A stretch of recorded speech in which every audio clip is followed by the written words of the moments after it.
ഇന്നത്തെ നമ്മുടെ ഐറ്റം വാഴക്കൂമ്പാണ്.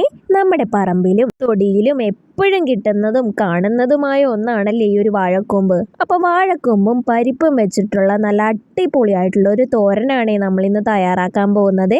ആദ്യം തന്നെ പരിപ്പ് വെള്ളത്തിൽ ഇട്ടിട്ടുണ്ടായിരുന്നേ. അത് നമ്മൾ കുറച്ച് വെള്ളവും ഉപ്പും ഒഴിച്ച് നന്നായി ഒന്ന് വേവിച്ചെടുക്കുന്നുണ്ട് കേട്ടോ. പരിപ്പൊക്കെ നന്നായി ഒന്ന് വെന്ത് വരുന്നത് വരെ നമുക്ക് ലോ ഫ്ലെയിമിൽ ഇട്ട് കൊടുക്കാവേ. ഇനി ചെറുതായിട്ട് കൊത്തി അരിഞ്ഞെടുത്ത വാഴക്കൂമ്പ് നമ്മൾ എണ്ണയൊക്കെ ഒഴിച്ചൊന്ന് തിരുമ്മി വെക്കുന്നുണ്ട് കേട്ടോ. കറയൊന്നും ആവാതിരിക്കാനാണേ.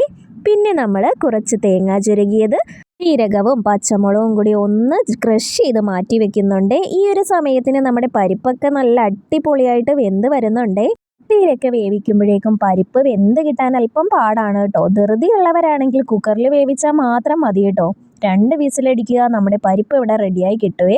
അങ്ങനെ പരിപ്പൊക്കെ ഒരു 1/4 വേവാകുമ്പോൾ നമ്മൾ ചെറുതായിട്ട് അരിഞ്ഞ വാഴക്കൂമ്പും കൂടെ അതിലേക്ക് ഇട്ട് കൊടുക്കുന്നുണ്ട്. നന്നായി ഒന്ന് വേവിച്ചെടുക്കുന്നുണ്ട്. പിന്നെ അതിലേക്ക് ക്രഷ് ചെയ്ത് വെച്ചിരിക്കുന്ന തേങ്ങ ഒതുക്കിയതും കൂടെ അതിലേക്ക് ഇട്ട് കൊടുക്കുന്നുണ്ട്. നന്നായി ഒന്ന് മിക്സ് ചെയ്യുന്നുണ്ട്. അങ്ങനെ നല്ല അടിപൊളിയായിട്ടുള്ള വാഴക്കൂമ്പ് തോരൻ നല്ല അടിപൊളിയായിട്ട് റെഡി ആയിട്ടുണ്ട് കേട്ടോ. അപ്പോൾ ഇതിൻ്റെ ഡീറ്റെയിൽഡ് വീഡിയോ ഞാൻ ചാനലിൽ ഇട്ടിട്ടുണ്ട്. എല്ലാവരും ഒന്ന് കയറി കാണാൻ മറക്കല്ലേ. Thank you for watching. By.